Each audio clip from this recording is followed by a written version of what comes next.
তানভীর ইদানিং খাওয়া দাওয়া বাদ দিয়ে কাজ করছে। মনোনয়নের ফলাফল ঘোষণা করবে আগামীকাল। কারো চোখে ঘুম নেই। দল থেকে মনোনয়ন পেয়ে গেলে আলহামদুলিল্লাহ, তারপর প্রচারণা চালাতে হবে।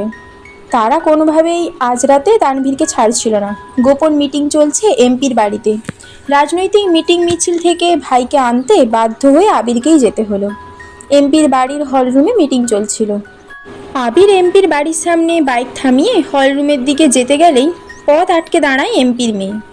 আবির চোখ গোল গোল করে তাকালো মেয়ের দিকে। রাজভারী কণ্ঠে বলল, পথ আটকে দাঁড়িয়েছেন কেন? মেয়ে হাসি মুখে উত্তর দিল, আপনাকে আমার অনেক ভালো লাগে ভাইয়া, প্লিজ আপনার নাম্বারটা দেবেন? আবির কণ্ঠ দ্বিগুণ ভারী করে বলল, আপনাকে তানভীর বলেনি আমি একজনকে ভালোবাসি? মেয়ে এই কথায় পাত্তা দিল না।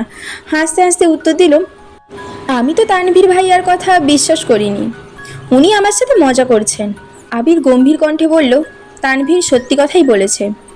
মেয়ে এমনভাবে হাসছে যেন মনে হচ্ছে আবির যোগ বলছে। আবির এবার দীর্ঘশ্বাস ফেলে রাগান্বিত কণ্ঠে বলল, শুনো মেয়ে, এই আমিময় আবির অন্য কারো মালিকানায় বন্দী। আমার জীবনের অস্তিত্ব জুড়ে শুধু তারই রাজত্ব চলে। এমপির মেয়ে অবিশ্বাস্য চোখে তাকালো আবিরের দিকে। কোমল কণ্ঠে বলল, আপনি সত্যি সত্যি কাউকে পছন্দ করেন? আবির সহসা বলে উঠল, সে আমার পছন্দ বা ভালো লাগা নয়, সে আমার ভালোবাসা। আমি আমৃত্যু ভালোবাসবো তোকে। মেয়েটার চোখ টলমল করছে। এই দেখে আবির এবার বিরক্তি নিয়ে বলল, শোনো, আমি শুধুই তোমার মোহ। দুদিন পর সব মোহ কেটে যাবে। আর যে সত্যি সত্যি তোমার জন্য আসবে সে তোমাকে কখনো অজুহাত দিবে না। তার কাছে তোমার প্রায়োরিটি থাকবে সবার প্রথমে, যেমন আমার কাছে সর্বোচ্চ প্রায়োরিটি আমার প্রেয়সীর। আশা করি তুমি আমার কথাগুলো বুঝতে পেরেছো। তাই ভবিষ্যতে এমন কোনো কাজ করবে না বা এমন কোনো কথা বলবে না যে কারণে তোমার এই পাগলামিগুলো নিয়ে আমায় সিরিয়াস হতে হয়। ভালো থেকো। গম্ভীর কণ্ঠে কথাগুলো বলেই হলরুমের দিকে পা বাড়ায় আবির। পিছন থেকে এমপির মেয়ে ডেকে উঠল, সরি ভাইয়া, আর কখনো এমন হবে না। প্লিজ আব্বুকে কিছু বলবেন না, প্লিজ। আবির মুচকি হাসলো। মেয়েটা যে তার কথা বুঝতে পেরেছে এতেই ভালো লাগলো আবিরের। হলরুমে ঢুকেই সালাম দিল এমপিকে। আবিরকে দেখে হ্যান্ডশেক করলেন এমপি। হাসি মুখে জিজ্ঞেস করলেন, কেমন আছো আবির? আবির স্বাভাবিক কণ্ঠে বলল, জি আলহামদুলিল্লাহ ভালো। আপনি কেমন আছেন?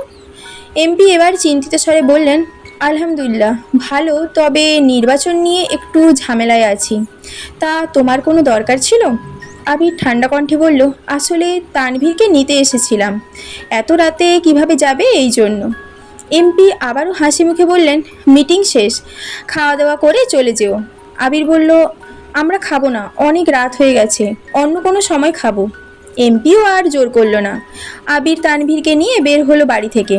বাইকে আবিরের পিছনে চুপচাপ বসে আছে তানভীর। অনেকটা পথ যাওয়ার পর তানভীর ভয়ে ভয়ে বলল, ভাইয়া, এমপির মেয়ের সাথে কি দেখা হয়েছিল? আবির বলল, হ্যাঁ। তানভীর আস্তে আস্তে বলল, তাকে কি বুঝাতে পেরেছো? আবির গম্ভীর কণ্ঠে বলল, আমার বুঝানো তো বুঝিয়েছি, কিন্তু সে কতটা বুঝেছে এটাই এখন মূল বিষয়। তানভীর এবার অভিযোগের স্বরে বলল, আমি কি করব বলো ভাইয়া? কোনো দরকারে এমপির সাথে দেখা করা, গুরুত্বপূর্ণ মিটিং সব কিছু এমপির বাড়িতে হয়। আমার দেখা হয় প্রতিদিন, অন্ততপক্ষে 2-1 বার এমপির বাড়িতে আসতেই হয়।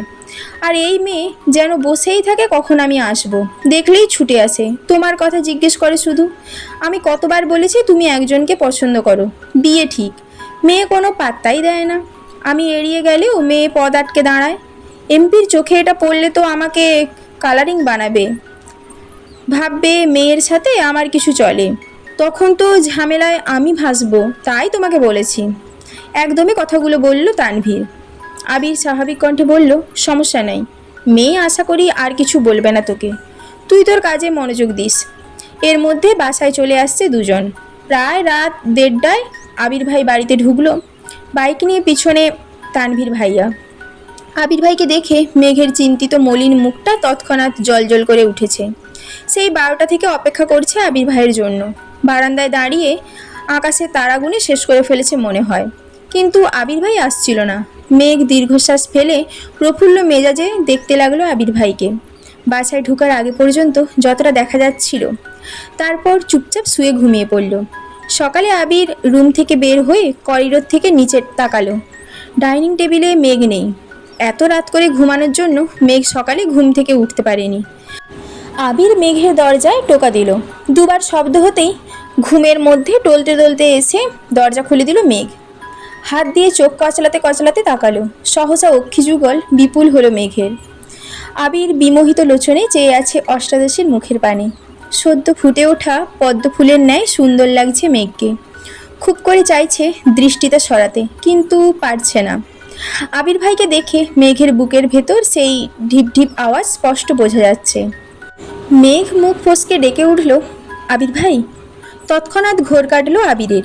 কিছুটা নড়ে চড়ে উঠল। আবির ঠান্ডা কণ্ঠে শুধালো, এত রাতে ব্যালকনিতে দাঁড়িয়েছিলি কেন? আবির ভাইয়ের প্রশ্ন শুনে আঁতকে ওঠে মেঘ। আকস্মাৎ চিরচেনা গতরের কাঁপাকাঁপি তীব্র হয়ে ওঠে। বুকের ভেতর হাঁসফাঁস শুরু হয়েছে। হৃদস্পন্দন অনেক বেশি জোরালো হলো। চিবুক নামিয়ে চাপা কণ্ঠে বলল, রাতে ঘুম ভেঙে গেছিল। আবির ভ্রু কুঁচকে তাকালো। সহসা গম্ভীর কণ্ঠে বলে উঠল, ঘুম ভেঙেছিল নাকি ঘুমাইতেই যাসনি? সত্যি করে বল। আবির ভাইয়ের সামনে দাঁড়িয়ে মিথ্যা কথা বলার সাহস অষ্টাদশীর এখনও হয়নি। ভয়ে ভয়ে বলল, ঘুম আসছিল না। আবির এবার ভ্রু নাচিয়ে শুধালো, কেন? মেঘ আর কিছু বলতে পারছে না। মনে হচ্ছে কথা আটকে আসছে গলায়। কোনো আওয়াজ বের হচ্ছে না মুখ থেকে। আবির শ্বাস ঝাড়ে ভারী স্বরে বলল, কি হলো? আবির ভাইয়ের ভারী কণ্ঠে চুপসে গেল মেঘ। বিড়বিড় করে বলল, আপনার জন্য। আবির তীক্ষ্ণ দৃষ্টিতে তাকায়। কয়েক মুহূর্ত নীরব থেকে কণ্ঠ 3 গুণ ভারী করে বলল, কেন মেতেছিস ধ্বংসের খেলায়? মেঘ, কখনো অনিশ্চিত ভবিষ্যতের পেছনে ছুটবি না। নিজের লক্ষ্য স্থির না করলে জীবনে কখনো সফল হতে পারবি না। আবির ভাইয়ের এত কঠিন কথাগুলো মেঘের মাথার 3 হাত উপর দিয়ে গেল। কিছুই বুঝতে পারল না সে। চিবুক নামিয়েছে গলায়। ওষ্ঠ উল্টে গাল ফুলালো। আবির সূক্ষ্ম দৃষ্টিতে দেখছে। আবার রাগান্বিত কণ্ঠে আবির বলে উঠল, এখন যে সময়টা কাটাচ্ছিস সে সময় আর কখনো আসবে না। আজে বাজে চিন্তাভাবনা বাদ দিয়ে পড়াশোনায় মনোযোগ দে। মেঘ এবার বুক ফুলিয়ে শ্বাস নিল। ধীর কণ্ঠে রাগল, আবির ভাই।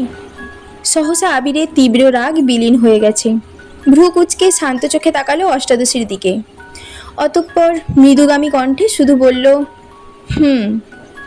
এই হুমতে যেন এক আকাশসম ভালোবাসা, আবেগ, অনুভূতি মিশে আছে। মেঘ অতর্কিতে তাকালো আবির ভাইয়ের অভিমুখে। এই মোহঘোর মেশানো হুম শোনার জন্য মেঘের আমৃত্যু আবির ভাইকে ডাকতে ইচ্ছে হচ্ছে। মেঘ সারা জীবন আবির ভাইয়ের কানের কাছে ঘ্যান ঘ্যান করবে। আবির ভাই প্রত্যুত্তরে শুধু হুম বললেই হবে। এসব ভেবেই অষ্টাদশীর ঠোঁটের কোণে হাসি ফুটে উঠেছে। আবির পুনরায় গম্ভীর কণ্ঠে বলল, কিছু বলবি? আবির ভাইয়ের কণ্ঠে মেঘের অনিন্দিত কল্পনাদের অবসান হলো। 1 সেকেন্ডেই গায়েব হলো ঠোঁটের কোণের মিষ্টি হাসি। চিবুক নামালো আবির ভাইয়ের মুখের থেকে। ওষ্ঠপুট নেড়ে নম্রভাবে বলল, আবির ভাই, আপনি একটু তাড়াতাড়ি বাসায় আসবেন প্লিজ। অকস্মাৎ কথাটা বলে ফেলল মেঘ, কিন্তু এরপরই শুরু হলো কাঁপাকাঁপি। বুকের ধুকপুকানি বেড়ে গেছে। আল্লাহ জানেন আবির ভাই থাপ্পড়ি দেন কিনা। সহসা দুহাত নিজের দুগালে রাখলো মেঘ। আবির ধমক দিতে গিয়ে মেঘের এমন কাণ্ডে কপাল কুঁচকালো। ঢোক গিলে সহসা চাপা কণ্ঠে বলল, কেন? অষ্টাদশী গালে হাত রেখে কাঁপা কাঁপা কণ্ঠে বলল, আপনি বাসায় না ফিরলে আমার ঘুম আসে না। কথাটা বলেই 2 চোখ বন্ধ করে কপাল কুঁচকে দাঁতে দাঁত চেপে ধরল মেঘ। আবির প্রশস্ত নেত্রে চাইল অষ্টাদশীর দিকে।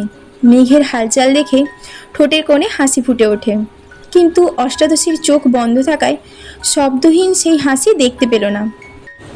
আবির নিগুড় দৃষ্টিতে তাকিয়ে আছে অষ্টাদশীর দিকে, যেন এই দৃষ্টি সহজে কাটানো সম্ভব নয়।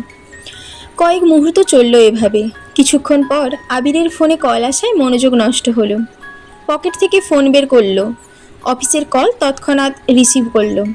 30 সেকেন্ড হবে হয়তো, কথা বলে রেখে দিল। এতক্ষণে মেঘ অনেকটাই স্বাভাবিক হয়ে গেছে, কিন্তু গাল থেকে হাত নামায়নি এখনও। আবির কল কেটে পুনরায় শক্ত কণ্ঠে বলল, আমায় তাড়াতাড়ি অফিস যেতে হবে। আমার খাওয়া শেষ হওয়ার আগে তোকে যেন খাবার টেবিলে দেখি। এই বলে করিডোরের দিকে পা বাড়ালো আবির। মেঘ পিছন থেকে কোমল কণ্ঠে আবার ডেকে উঠল, আবির ভাই। আবির সহসা উত্তর দিল, এই হুমটা ছোট্ট মেঘের বুকে বারবার যেন ধাক্কা লাগাচ্ছে। কোমল কণ্ঠে বলল, বললেন না তো তাড়াতাড়ি আসবেন কি না?